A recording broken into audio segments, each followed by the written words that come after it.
Today, we are talking fat loss, my girls. I'm currently on a little bit of a fat loss journey. I have been through a couple of phases. I have actually been on maintenance / a surplus for almost the whole of 2022. So prior to my December holiday, I wanted to do a little cut. So this video is for you if you are also trying to lose a kilo or two, you're trying to lean down, whether it's for summer, whether it's for Caden, whether it is for life. If you're like, I'm so happy with my body, I feel comfortable, I feel happy, like life is not about fat loss. This video is for you, however, if this is your goal and this is something that you want to do. I know that there's so much content on the internet which always promotes like, oh, we have to be leaner, we have to have more muscle. Like if you are confident and happy as you are, honestly, when I see women like that do not have the best bodies according to what magazines would say or social media would say, but they feel freaking confident and amazing, you can see it. It shines through. Like those women to me are the most attractive. It's when they're just owning their bodies that you can just see that they are thriving, they are vibing, and they are confident. So for me, I actually am pretty happy with my body. I must say, like I've been through a few phases and I feel like it takes time, but I'm enjoying the process. I'm not in a rush to get anywhere. And I'm gonna talk a little bit about that later on in this video as well. But let's get straight into the content. I don't wanna make this too much of a long one. I just really wanna share with you 5 tools that I've been using in the last couple of months. Now that I've moved to Cape Town, officially, I actually don't have a scale, which has been a bit weird because prior when I was in Joburg, I would actually weigh myself quite often and do like weekly averages. And it's kind of been refreshing to not be so focused on the numbers, but I feel great and I feel like I'm a little bit leaner. And when I look in the mirror, I'm happy with what I see. So I think I'm definitely making some progress and just feeling great in my clothes, feeling great when I put a bikini on. So I'm pretty happy so far. Now we are at the end of November, so heading into December, I probably have about 3 or 4 weeks still to go in my cut. So these are some of the things that I start to implement when I really want to nail down and make some progress. So let's get into it.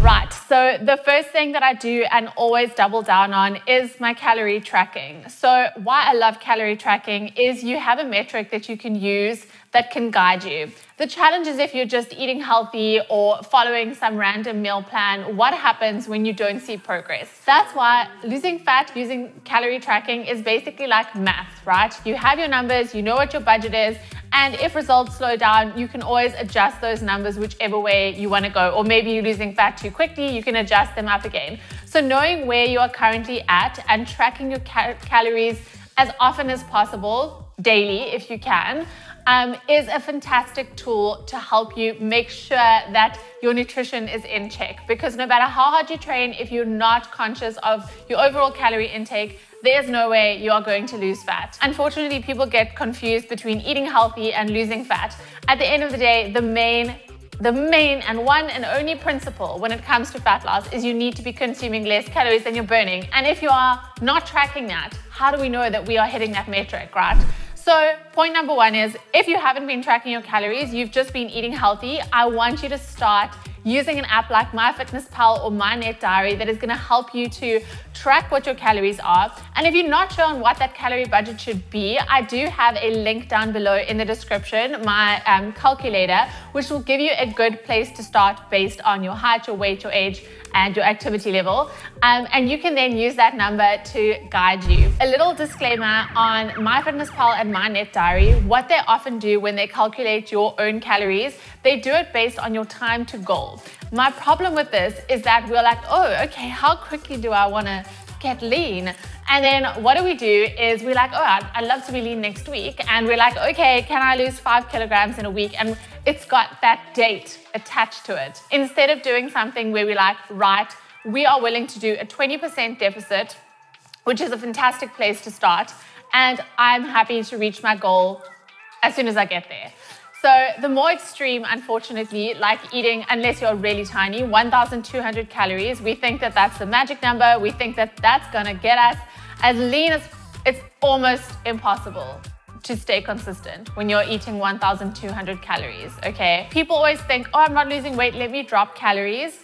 A strategy I use is like, let's increase your calories. We'll increase your consistency, and then the results come. It is like a total mind bleep, but consistency is everything. So rather have a slightly higher calorie level and make sure that you can hit that number every single day and you're not left starving.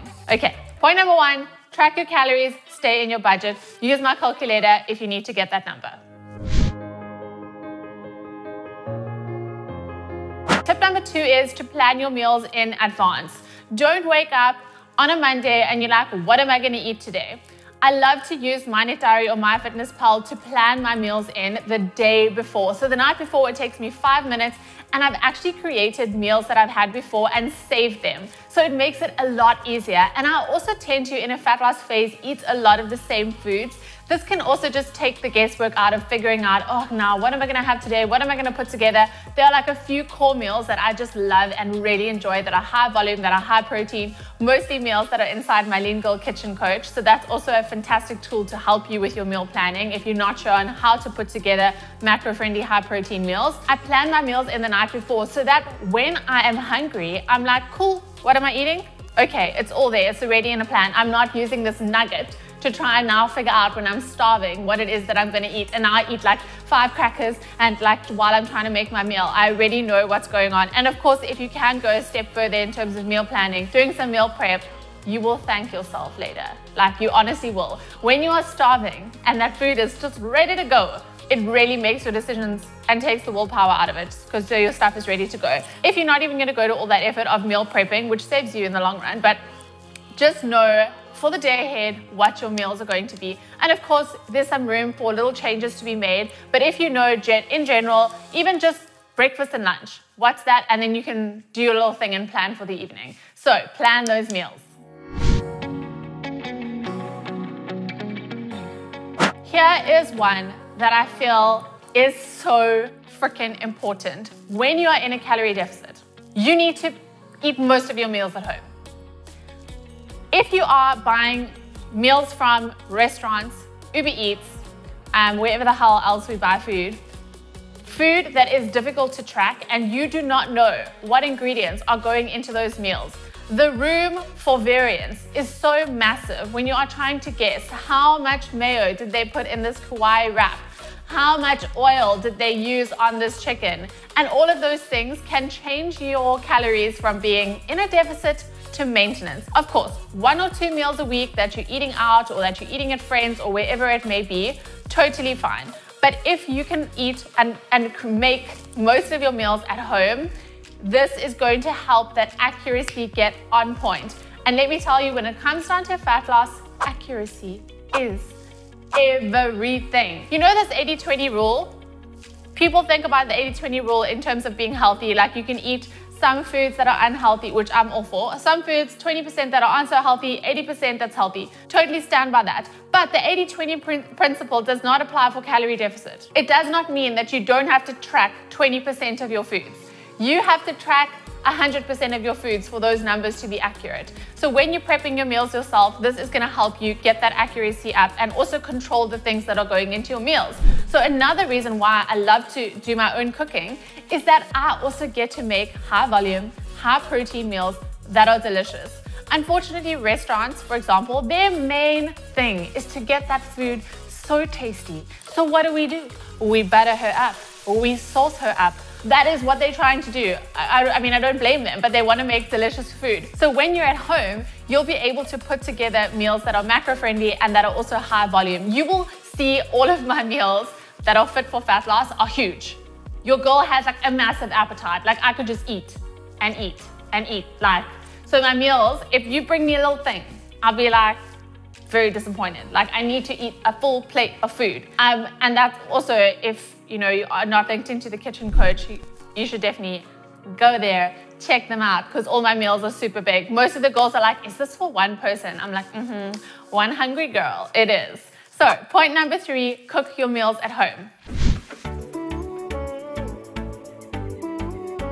Okay, another little tool that you can use to dig a little bit deeper into the fat loss is going to be to increase your steps each day. So if you wear a watch, I have this Garmin, which I pretty much only use it for like steps and gym. I don't use half the features, so I'm very bad, but I do like it. So let's say on average you're getting 6,000 steps.